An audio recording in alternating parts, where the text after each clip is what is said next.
এক মুহূর্তে পাহাড় নেমে এলো উপত্যকায়। বরফ, পাথর আর কাদার ভয়াবহ স্রোতে বদলে গেল নদীর গতিপথ। নিশ্চিহ্ন হলো জনপদ। নেপাল চীন সীমান্তে ভয়াবহ হরকাবান ও ভূমিধসের নেপথ্যে কী ছিল, স্যাটেলাইটের ছবি বিশ্লেষণ করে তারই উত্তর খুঁজছেন ভূবিজ্ঞানীরা। স্যাটেলাইটের ছবিতে ধরা পড়েছে ভয়াবহ দুর্যোগের চিত্র।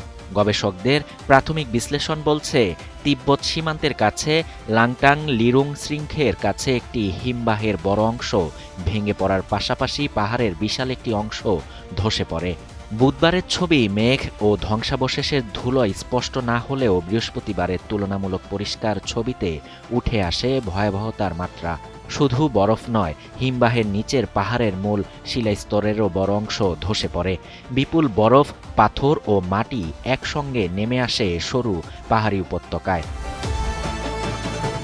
ধসে পড়া বরফ ও পাথর উপত্যকার তলায় আছড়ে পড়ার পরও থামেনি স্রোত। বরফ গলতে থাকায় কাদা ও ধ্বংসাবশেষ প্রবল বেগে নিচের দিকে ছুটে যায়। কয়েকতলা ভবনের সমান উচ্চতার পানি ও কাদার স্রোত আছড়ে পড়ে আশপাশের জনপদে। হরকাবানের আগে পরে ত্রিশুলী নদীর স্যাটেলাইটের ছবিতেও দেখা গেছে ব্যাপক পরিবর্তন। কোলপুরতার, বেত্রাবতী ও সেপ্রুবেশি এলাকায় নদী কোথাও প্রশস্ত হয়েছে, কোথাও ধ্বংসাবশেষে বদলে গেছে গতিপথ। সবুজাব পানির জায়গায় এখন বাদামি কালচে রং মিশে আছে বিপুল কাদা ও পলি। বেত্রাবতী ও সেপ্রুবেশিতে বহু বাড়িঘর ও স্থাপনা চাপা পড়েছে কাদা ও ধ্বংসস্তূপে। পর্যটন এলাকা সেপ্রুবেশিতে ভেসে গেছে বহু স্থাপনা।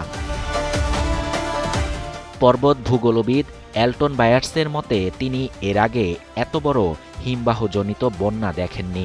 জলবায়ু পরিবর্তনের কারণে হিমবাহ ও পার্মাফ্রস্ট গলে পাহাড়ের স্থিতিশীলতা কমে যাওয়ায় ভবিষ্যতে এমন দুর্যোগ বাড়তে পারে। তবে এবারের ঘটনাকে সরাসরি জলবায়ু পরিবর্তনের ফল বলছেন না গবেষকরা। তাদের মতে ভূমিধস প্রাকৃতিকভাবেও ঘটতে পারে, কিন্তু উষ্ণতা বাড়ার সঙ্গে পাহাড়ের অস্থিতিশীলতা বাড়ায় ঝুঁকি আরও ভয়াবহ হয়ে উঠছে। শাহরিয়ার শাফাত, বাংলা নিউজ 24।